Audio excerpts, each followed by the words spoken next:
Good evening, my fellow Americans. It's been 343 days since the virus that has ravaged our nation tragically claimed its first life. On February the 6th in 2020, Patricia Dowd took her last breath at home under the California sun in Santa Clara. She was 57 years old, a beloved wife, mother, daughter, sister. She never knew she had the virus at the time when most folks never heard about the virus. But just like that, she was gone. And almost exactly 1 year later, nearly 400,000 of our fellow Americans have met the same cruel fate. Countless families and friends left behind with unrelenting grief and guilt, anger and frustration. And the emptiness felt by the loss of life is compounded by the loss of our way of life.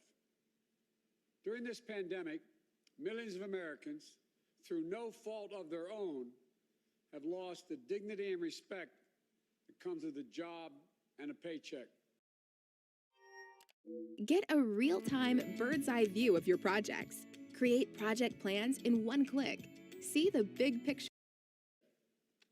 Millions of Americans never thought they'd be out of work. Many of them never even envisioned the idea, are facing eviction, waiting for hours in their cars to feed their families as they drive up to a food bank. Millions have kept their jobs but have seen their hours and paychecks reduced, barely hanging on as well. That's happening today in the United States of America. Just as in the midst of the dark winter of this pandemic, as cases, hospitalizations, and deaths spike at record levels, there is real pain overwhelming the real economy. One where people rely on paychecks, not their investments, to pay for their bills and their meals and their children's needs. You won't see this pain if your scorecard is how things are going on Wall Street. But you will see it very clearly if you examine what the twin crises of a pandemic and this sinking economy have laid bare. The growing divide between those few people at the very top who are doing quite well in this economy and the rest of America. Just since this pandemic began, the wealth of the top 1% of the nation has grown roughly $1.5 trillion since the end of last year, 4 times the amount for the entire bottom 50% of American wage earners. Some 18 million Americans are still relying on unemployment insurance. Some 400,000 small businesses have permanently closed their doors. And it's not hard to see that we're in the middle of the once-in-several-generations economic crisis with a once-in-several-generations public health crisis. The crisis of deep human suffering is in plain sight, and there's no time to waste. We have to act, and we have to act now. This is what economists are telling us. More importantly, it's what the values we hold dear in our hearts as Americans are telling us. A growing chorus of top economists agree that the moment of crisis, in this moment of crisis, with interest rates at historic lows, we cannot afford inaction. It's not just that smart fiscal investments, including deficit spending, are more urgent than ever. It's that the return on these investments in jobs, racial equity, will prevent long-term economic damage, and the benefits will far surpass the cost. A growing number of top economists has shown even our debt situation will be more stable, not less stable, if we seize this moment with vision and purpose. And so tonight, I'd like to talk to you about our way forward, a 2-step plan of rescue and recovery. A 2-step plan to build a bridge to the other side of the crisis we face to a better, stronger, more secure America. Tonight, I'll lay out my first step, the American Rescue Plan, that will tackle the pandemic and get direct financial assistance and relief to Americans who need it the most. Next month, my first appearance before a joint session of Congress, I will lay out my Build Back Better recovery plan.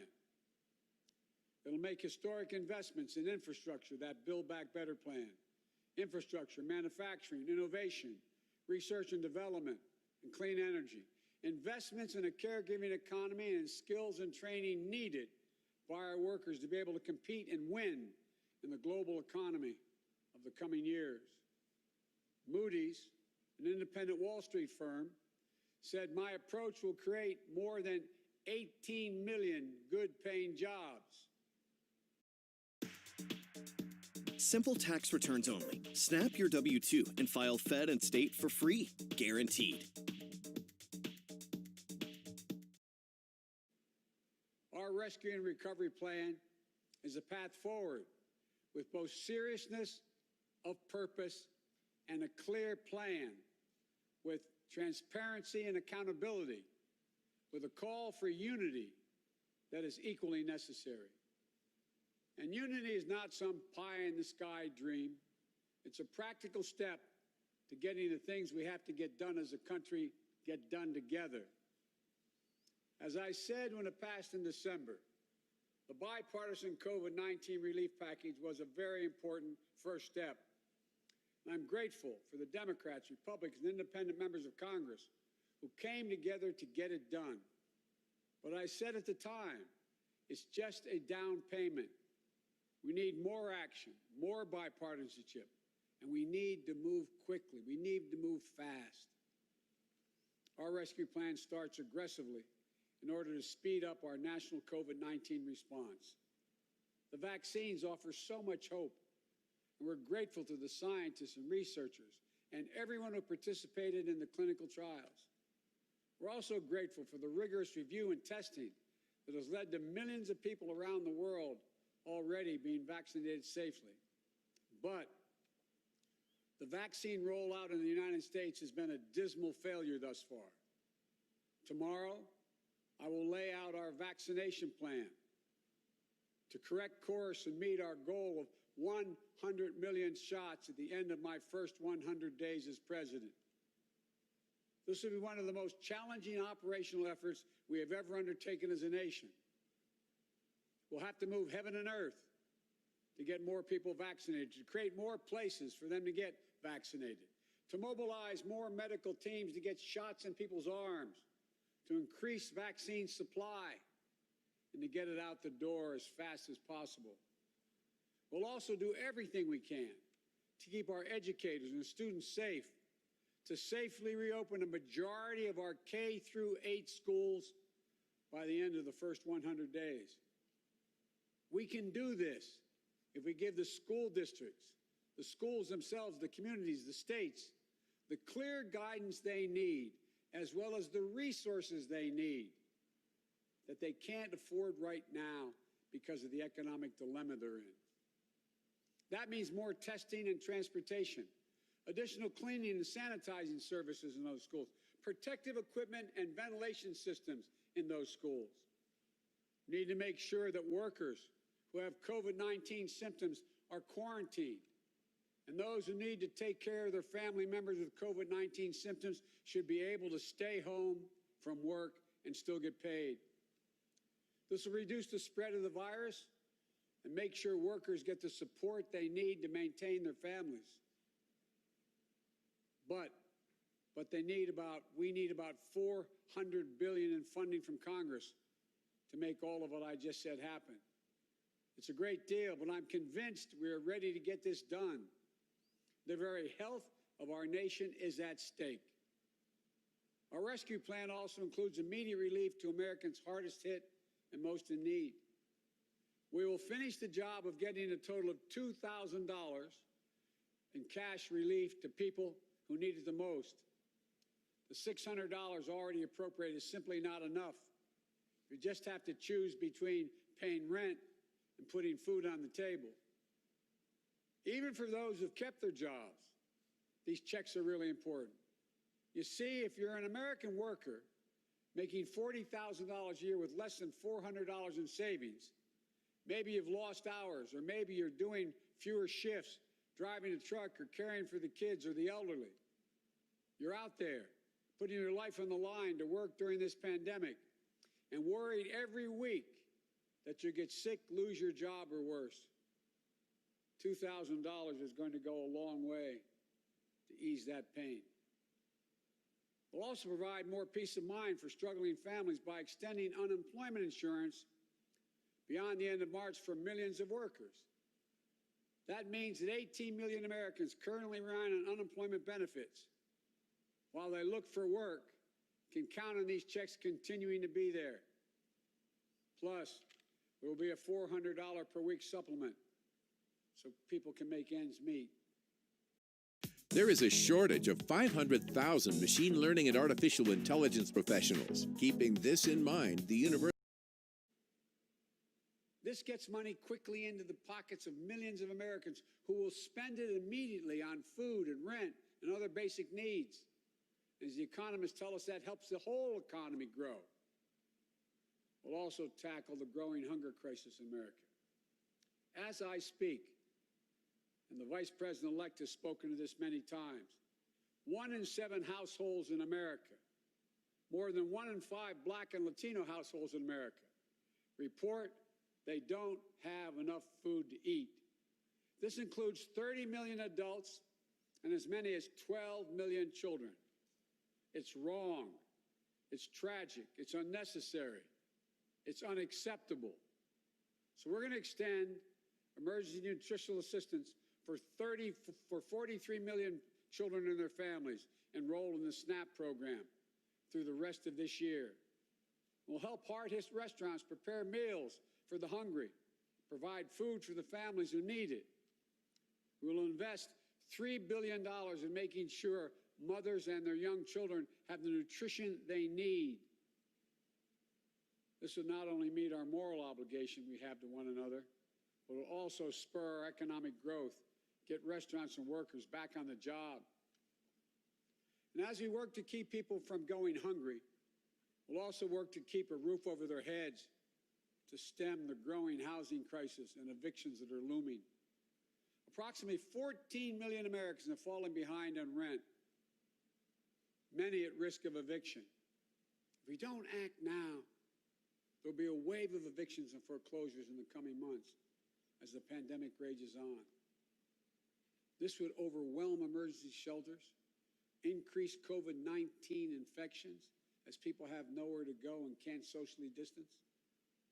Next week, we'll take action to extend nationwide restrictions on evictions and foreclosures.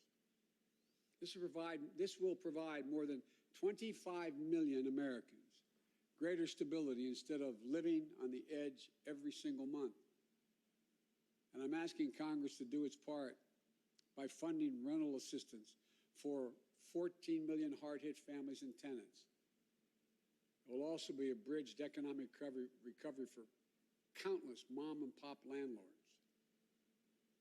These crises are straining the budgets of states and cities and tribal communities that are forced to consider layoff and service restrictions of the most needed workers. It means that people putting their lives at risk are the very people now at risk of losing their jobs. Police officers, firefighters, all first responders, nurses, educators. You know, over the last year alone, over 600,000 educators have lost their jobs in our cities and towns. Our rescue plan will provide emergency funding to keep these essential workers on the job and maintain essential services. We will ensure that vaccines are administered and schools can reopen. Vice President-elect Harris and I have been speaking with county officials, mayors, governors of both parties on a regular basis. We're ready to work with them, help them get the relief they need. Our rescue plan will also help small businesses that are the engines of our economic growth, our economy as a whole. the glue that holds communities together as well. But they're hurting badly. And you realize they account for nearly half of the entire total U.S. workforce.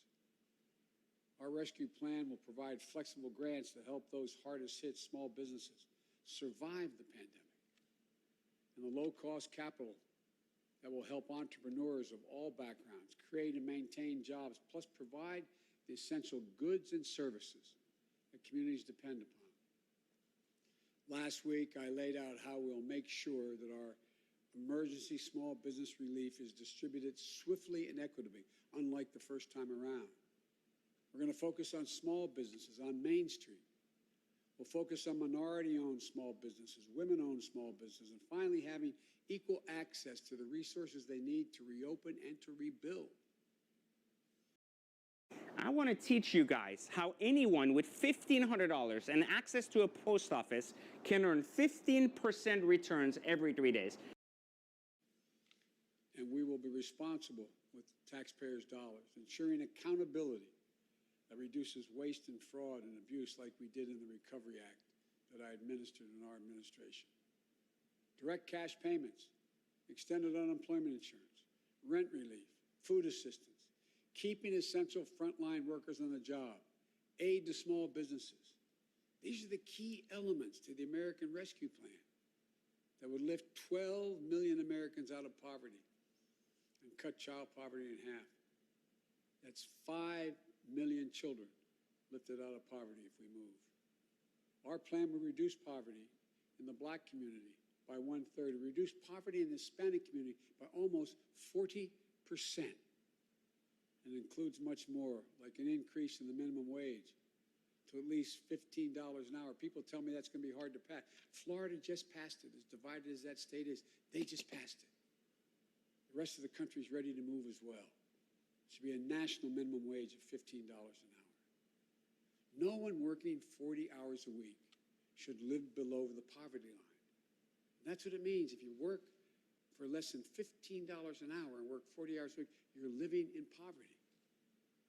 It includes access to affordable child care that will enable parents, particularly women, to get back to work. I look forward to working with members of Congress of both parties to move quickly to get the American Rescue Plan to the American people. And then we can move with equal urgency and bipartisanship to my Build Back Better recovery plan that I will call for next month to generate even more economic growth. American manufacturing was the arsenal of democracy in World War II. It will be so again. Imagine a future made in America, all made in America, and all by Americans. We'll use taxpayers' dollars to rebuild America. We'll buy American products, supporting millions of American manufacturing jobs, enhancing our competitive strength in an increasingly competitive world. Imagine historic investments in research and development to sharpen America's innovative edge in markets where global leadership is up for grabs. Markets like the battery technology, artificial intelligence, biotechnology, clean energy. Imagine confronting the climate crisis with American jobs and ingenuity leading the world. It's time to stop talking about infrastructure and to finally start building an infrastructure so we can be more competitive. Millions of good-paying jobs that put Americans to work rebuilding our roads, our bridges, our ports, to make them more climate resilient, to make them faster, cheaper, cleaner, to transport American-made goods across our country and around the world. That's how we compete. And imagine millions of jobs in a caregiving economy to ease the financial burden of caring for young children and aged loved ones. Let's make sure our caregivers, mostly women, women of color, immigrants, have the same pay and dignity that they deserve. So we can do these bold, practical things now. When it comes to filing my taxes, I don't have time for complicated pricing tiers. I know what I just described does not come cheaply, but failure to do so will cost us dearly. The consensus among leading economists is we simply cannot afford not to do what I'm proposing. Independent, respected institutions from around the world, from the Federal Reserve to the International Monetary Fund, have underscored the urgency. Even Wall Street firms have reinforced the logic. If we invest now boldly, smartly, and with unwavering focus on American workers and families, we will strengthen our economy, reduce inequity, and put our nation's long-term finances on the most sustainable course. And where we're making permanent investments, recurring investments, as I said in the campaign trail, we will pay for them by making sure that everyone pays their fair share, not punishing anybody. We can do it without punishing a single person by closing tax loopholes for companies that ship jobs overseas, or to allow American companies, 90 of them, the top Fortune 500, to pay zero in federal income taxes, asking everyone to pay their fair share at the top so we can make permanent investments to rescue and rebuild America. It's the right thing for our economy. It's the fair thing. It's the decent thing to do. We not only have an economic imperative to act now, I believe we have a moral obligation. In this pandemic, in America, we cannot let people go hungry. We cannot let people get evicted. We cannot watch nurses, educators, and others lose their jobs. We so badly need them. We must act now and act decisively.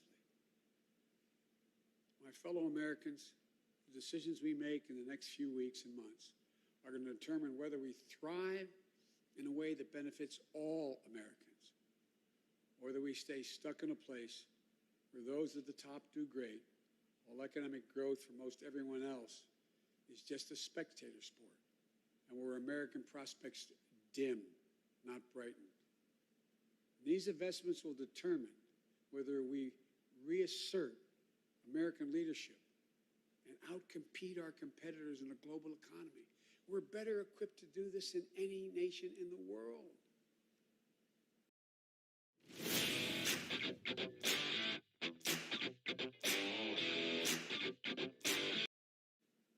Whether we watch them catch up and pass us by. Together, I know which path we'll choose. And that includes all Americans, so we can own the 21st century. But even with all these bold steps, it's going to take time to get where we need to be. There will be stumbles, but I will always be honest with you about both the progress we're making and what setbacks we meet. And here's the deal, the more people we vaccinate, the faster we do it, the sooner we can save lives and put this pandemic behind us and get back to our lives and our loved ones. And the sooner we can rescue and rebuild the American economy, the biggest and most profitable engine in the world. I know it's been nearly a year that tested us beyond measure. For all of you who have lost someone, my heart goes out to you. I know that feeling looking at that empty chair across the table. All of you have fallen on hard times. I know you can never get back what you lost. But as your president, I know that every day matters and every person matters. From the very first to the nearly 400,000 lost American souls and counting, to the millions of you just looking for a fighting chance in this economy, I promise you, we will not forget you. We understand what you're going through. We will never, ever give up. And we will come back. We'll come back together. Well, we didn't get into all this overnight. We won't get out of it overnight. And we can't do it as a separated and divided nation. The only way we can do it is to come together as fellow Americans, as neighbors, as the United States of America. And when we do, there's nothing beyond our capacity. I've said this many times. When America acts as one, there's never been a single thing we've been unable to do, no matter how consequential the issue has been. out of all the peril of this moment, I want you to know, I give him a word, I see the promise as well. We've seen clearly what we face now. And I remain so optimistic about America. As optimistic as I've ever been. We have everything we need, but the will must be demonstrated.